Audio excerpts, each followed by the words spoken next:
How will we know when to start? Hi. Hi. Welcome to the coaching game. Terry wanted to know, how will we know when we start? We are starting. Okay. Welcome to Coaches Creating Change. Yes. Welcome. Again. This is going to be our fourth. I It know. is. I know. And the core competency that we're dealing with today is the one that I think is so obvious and yet so difficult, I think, elusive. to do. Exactly. So That's elusive. Obvious and elusive. Yes. And that is coaching presence, right. which you think, what's the problem? You're the coach, you're there, it'll be a presence. Yeah, But not the case. no. And what Terry and I are trying to do is match the core competencies to the marvelous points of view cards. And what we came up with was a together card.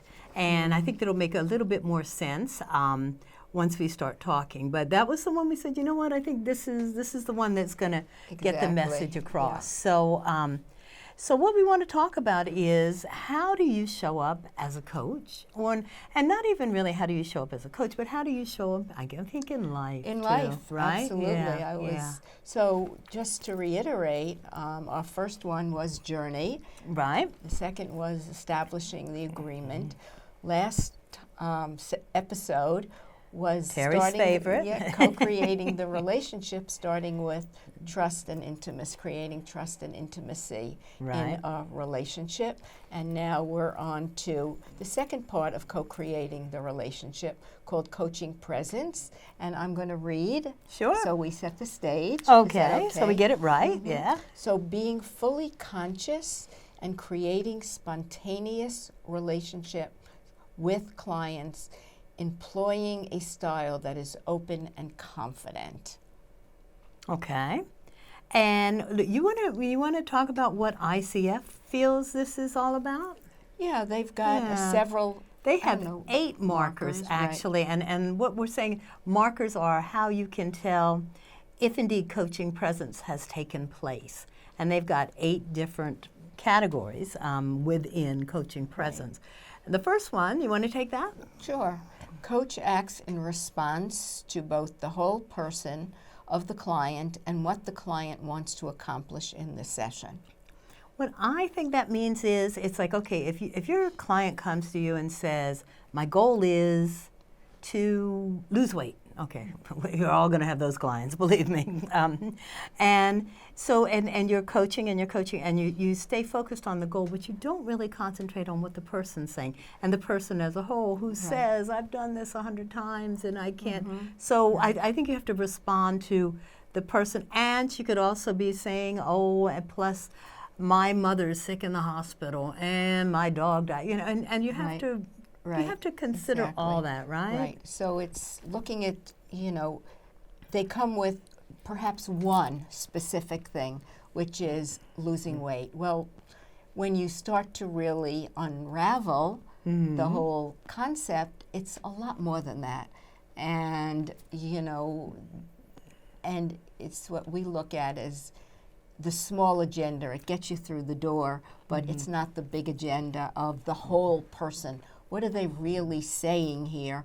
Is it the losing weight, or the struggles they have and the challenges they have, and what's the losing weight about, and what's it going to do for them? Right. So I think I agree. That's exactly what we're because talking about. What you could easily do is go, okay, well, let's talk about your eating habits and let's talk about your exercise. And but that's really not responding to the person as a whole person. And I think you need to find out what's going on with the person.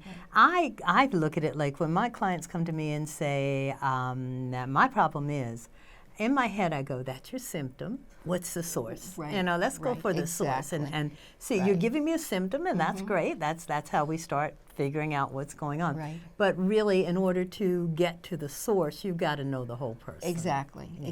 And everyone could come with one little thing, and it's not focusing on that one thing. It's focusing on who this person is and what their challenge is with that one thing. Right. And where else that shows up in their life. And then that's the fun part, kind of. It's like we're looking for, okay, well, where else does this show up? And they may not be aware of that. And then those are the aha moments. Right. It's like, oh, I do that all the time. Yeah. Exactly. So, yeah.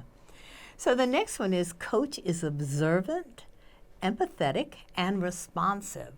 And I'll let you go first. No, that's quite all right. Well, I'm thinking Please that, share. yeah, that's true, because we're partners and we're doing coaching presents, yes.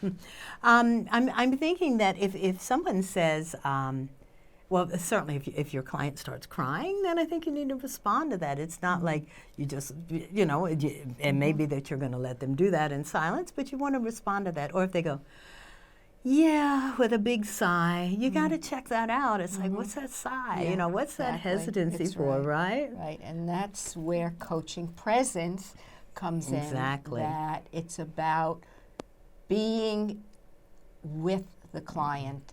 I think we get to the next whole group in our next couple of core competencies, but it's really emptying the mind and being with this person and not thinking about my grocery list or what appointments I have. Oh, or look at that email that just came in. You're right. Yeah. Exactly. Yeah. So it's like just being on being so totally aware. Right. You're and really picking there. up. Yes. What the sigh is or what the crying is, and allowing them the space to even do all that, and giving them a moment or two. That's kind of your job as a coach, to provide a safe environment where they can really kind of bang around and do what they need to do in order to get to peel the onion, as we like to say, to get a little deeper on that. So the third one. We're going to go through all of them? Yeah, I think we should. Perfect. I like it. Okay, perfect. And then we'll talk about our own stuff. Yeah. Okay. Coach notices and explores energy shifts in the client, which I think we just in a way covered. Yeah, definitely. If someone comes in and goes, I got to start losing weight, and then when they start talking, it's like, well, I really do kind of like to, and you can hear the voice lift, Right.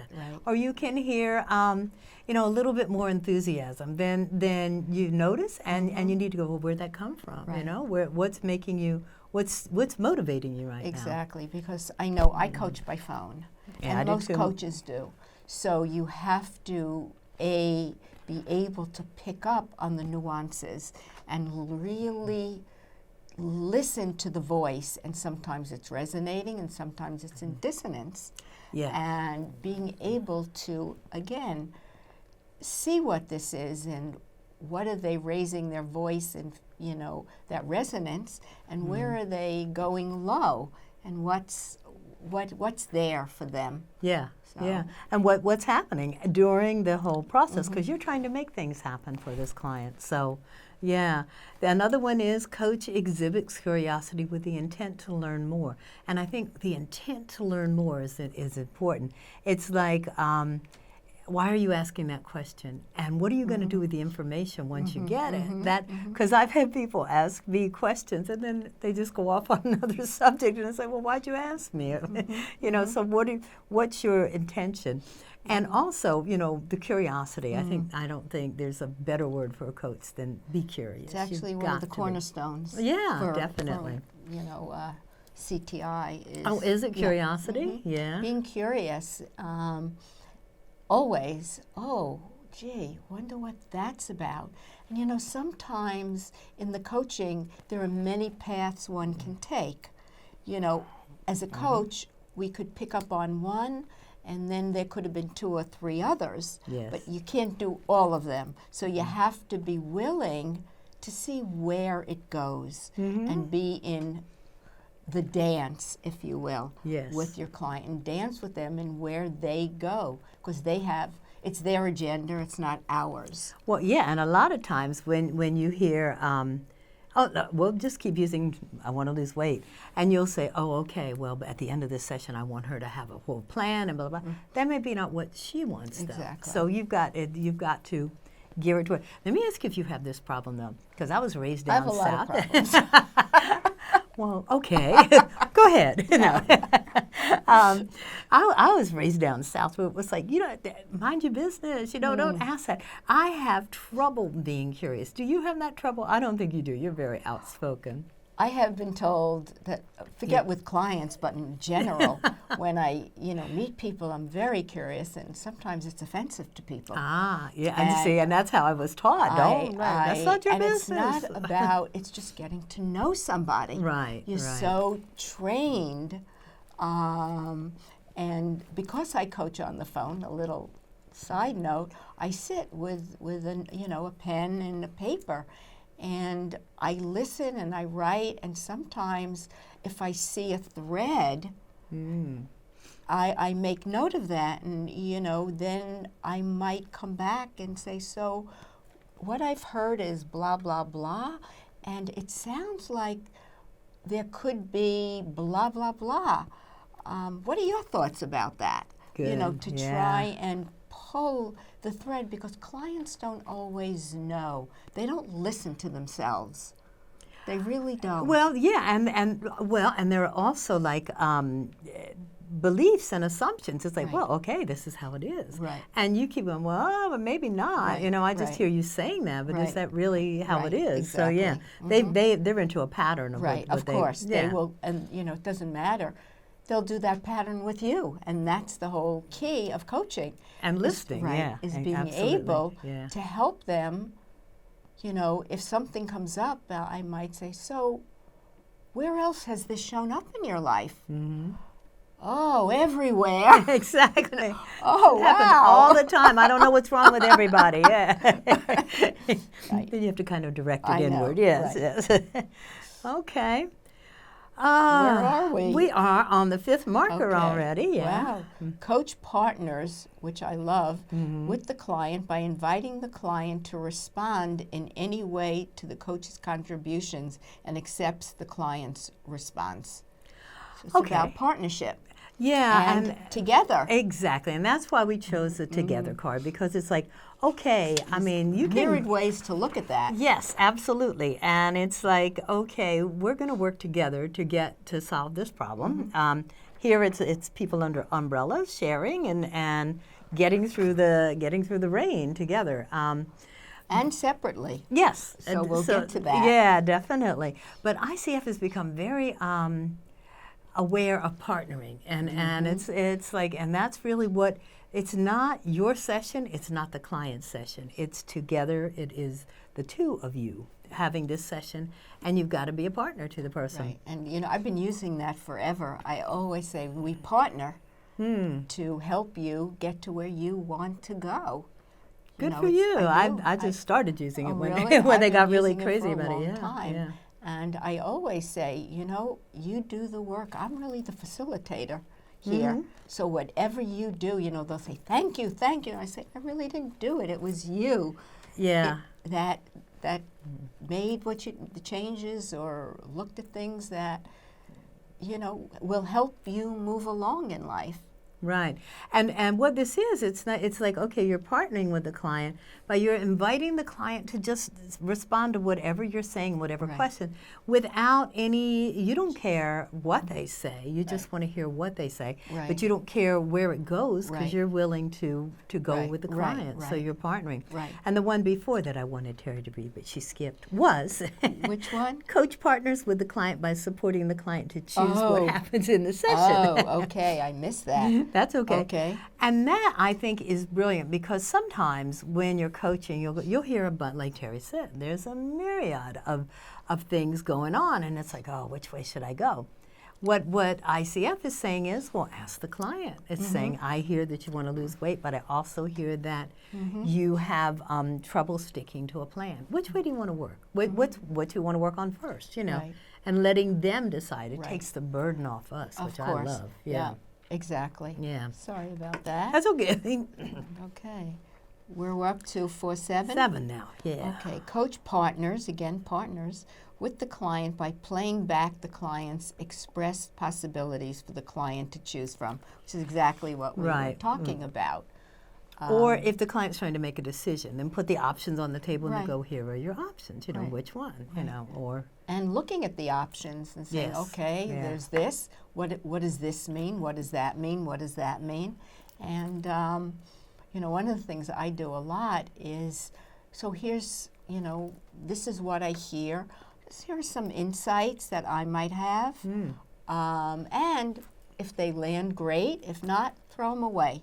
Exactly. Yeah. What do you think about what I just said? And if you don't agree, that's cool. Because you can't, or my hunch, or my insights. Yeah. So coaching isn't about giving advice, although sometimes there's a borderline between it's that. hard. But you know what I'm finding is, and I think that's what speaks to this. It's like it's okay to make an observation or a gut instinct, and it's just you can ask permission. Do you mind if I make an observation? Right. And then the important thing is not to be tied to the answer. It's like, exactly. I hope they say this because then I know the next question, which we do a lot. Well, but it's like that's why. That's why you say, what do you think about that? If it lands, great. If it doesn't, I'm okay. Exactly. I'm not attached to it. Then we'll go, and what it really does is help you decide, that's not where I should go then. I was thinking this is the area we should go. So the last one is coach partners with the client by encouraging the client to formulate their own learning. And that's where the dance really comes in, because you can make an observation, but let the client learn from it, or can the client learn from it, That's the hard so one. you're opening up possibly another door. Yes. Or, or having them look at maybe another belief or assumption and letting them choose. Because all of us, we go along and we all have, whether we're conscious of it or we're not, our own set of stories, I call them, that we use to rationalize what we do. Yes. And sometimes those stories don't serve us anymore. But we keep using them. That's right. Until somebody points it out. Exactly. And it's helping clients look at these assumptions, these beliefs, these stories that they've living with to see if they serve them in life, because if they're coming to coaching and they're stuck, obviously they don't. Obviously something's not working. Exactly. Yeah. So that's kind of the coaching presence, and it's like, and I think not only would it do well to remember that in coaching situations, but also in life itself. It's how many times do you start a conversation and it's all about you, and here's where you want it to go, and it's like you have to. It's a together thing. Yeah. I was going to actually pick up on that, because as I thought about the episodes that we've done. We talk about coaching and clients, but everything from establishing an agreement to co-creating a relationship, whether it's how to build trust or intimacy, and then coaching presence. This is about anyone in life, and business people and leaders.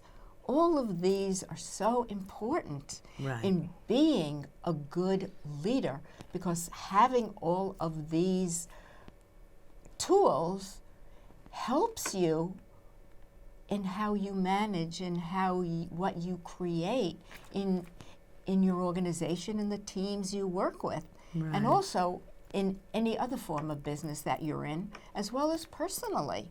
Right. So I wanted to kind of make that point. Definitely. And the lovely points of view. Each card has a story and quotes. And there's a story, and I'm not going to read it to you because I hate when people read to me. But it's about two gentlemen. One was blind and one was paralyzed. And they both lived on top of a mountain, and they both hated their lives, and they prayed to heaven men. And one day they kind of got together.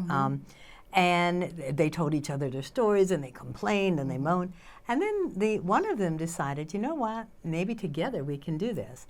I'm blind, so you can be my eyes, but I have legs, so I'll carry you on my back. And together, look how far we can go. By themselves, no. And that's an Indian folklore story, I think, or something, but I think it's a beautiful story. It's like, how can you put somebody on your back or get on somebody's back, however that is, to help you get further. And I think you're right, with business, if only leaders and managers would realize that, they're all in this together, and it's so much better if you can have a team that's going to work together. Exactly. Yeah. And even in family relationships. Yes, so the hardest one of all. Right, yep. Exactly. If people, were present, because so often family, or even going to a networking event, You go to a Right. networking event and Too you talk to uncomfortable. people. It is, but you watch people, you're talking to them and they're looking. Who else can I talk to? Yeah, Exactly, and yeah. they're never present. They're never present because they're too busy looking around, even if it's for 2 minutes, to be courteous and Yeah. be present. You never know what you're going to discover by being present, again, in life, in professional. You know, and it's interesting, a philosophical question I think I have that I have all the time. It's like, I wonder, is this presence, this being in the present and being present, I wonder if that's a dying art with all the technology, with everyone into their phones, everyone. I am just amazed at where phones show up. People just can't do anything without the phone in front of them. And eye-to-eye contact is a dying art. I know it is. It's like Personal contact is Yeah, definitely, yeah. especially amongst the millennials and the Gen Zs, Yeah. who they rely on communicating through texting or whatever other form that's very short. And I don't know how they are in the world. I know millennials are what they are. I mean, I'm not generalizing here. No, but that's how they grew up. That they grew up exactly. with in front of a screen or in front of a television, and now everybody with a phone, and you can Right. justify by saying it's an emergency tool. But it's not an emergency tool if they're using it on a regular yeah, basis. no, it's Right. or walking with it or. A friend of ours, Bernie, who was also used to be an ICF president of ICF New York, said he was skiing and he saw some kid on a snowboard with his phone out. He said, "I didn't even know you could do that." And it's like, Probably you couldn't. what is the point? Why are you going snowboarding if you're going to be looking at your It's phone? an appendage. To Yes. me, what I say is we all have an addiction. It's a real addiction, and the Yeah. addiction is to our phones, our texting, our whatever. But we all are addicted to this form of communication. You walk in the street and everyone is talking and nobody's present. Restaurants. You go to a restaurant to Uh-huh. eat and you look at your phone. It's like, I know. I don't get that. Yes, presence is, as coaches, we have to be in life. There are so many distractions Yeah. that I really wonder about it. And I have a few quotes. And She loves quotes. I love them. One is, "The most precious gift we can offer others is our presence," by Thich Nhat Hanh, and he was a Zen master and a Buddhist monk. And I think that is just so true. That's a gift that when you stand there being present, people are being heard and seen. And Yeah. most in life, and that's, what presence is. So someone is really seen and heard on many levels. But, if your mind is 20 miles away and you're trying to interact and you're on your phone or you're not being present and you're cheating somebody. Yeah. You know what I'm thinking as you're saying that? It's like, because my go-to is either email or text to get something done. But I really think I'm going to try just one a day. That's all. I'm not going to get crazy. One a day. I'm going to substitute email and texting with a phone call. Oh. I challenge y'all to do that too. It's like just one yeah. a day, because it just to make some physical contact. Now, it may not be with a doctor's office. That's no Right. fun. But with somebody that you were just going to text, I'm going to. Because, I'm guilty. We all are. I'm not guilty of, I try to ignore my phone as much as I can, but I'm not guilty. I mean, I am guilty of, my go-to is, let me get it in writing, and Right. that's it, it's done. Yeah. So that's going to be my goal for this Oh, week. wow. I'm going to give it a Excellent. try. Yeah, Good for yeah. you. I send cards. Oh, what I a send dying art. And birthday who cards doesn't and love other getting cards something in the when mail? I really want to Yeah. get a message across. Yeah. I still think it's wonderful to receive that rather than an email. Oh, happy birthday, or a text. Happy Sometimes birthday. I don't even open them because I don't trust them. It could be a virus. So I was like, I thank know. you. But that's true. Think of that when you go to your mailbox and there's a cool card with actual handwriting on it. It's like, oh, all right. So that's what we're talking about, presence. Even though that's not in-person presence. Right. It's like you No, did take the but- time right, to think but about the it's person. Yeah, They're present when they read it. exactly. Yeah, You know, yeah. speaking about coaching, Marsha Reynolds, who is very well known in the coaching world, she's an author, she's an MCC coach. I think she's written some really good books. One of her quotes is, "Mastery is the deepening of presence, not the perfection of skills." So as coaches, having the skills, of course, you need, but being present It's is even what's more important. mastery, because Yeah. then you know what to do, kind of coming to the coaching or to life with almost an empty vessel, which is very hard to do in life. You know, you always have a judgment about someone, or you Yeah. always have a thought about someone or an opinion about someone. But if you could come seeing this person with an empty mind, if you will, you may Not totally learn- empty, but well, empty enough that you don't have an all open the mind. chatter go- Open mind, yeah, right. yeah. Okay. Yeah. Going on, you may learn something about someone. Absolutely. And let me use a few coaching terms but in reality, your clients or your personal people are not going to know if you asked a closed-ended question. That means nothing to them. They're not Right. going to know if you stacked your questions. Right. They're not going to.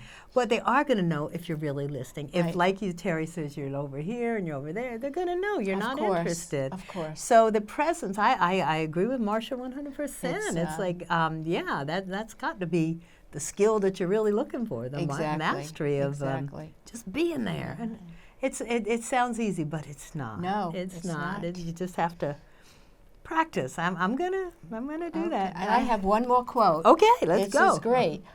And it's another truism. I stopped trying to be perfect when I realized it's enough to be present. Ah, And that was by perfect. Curtis Tyrone Jones.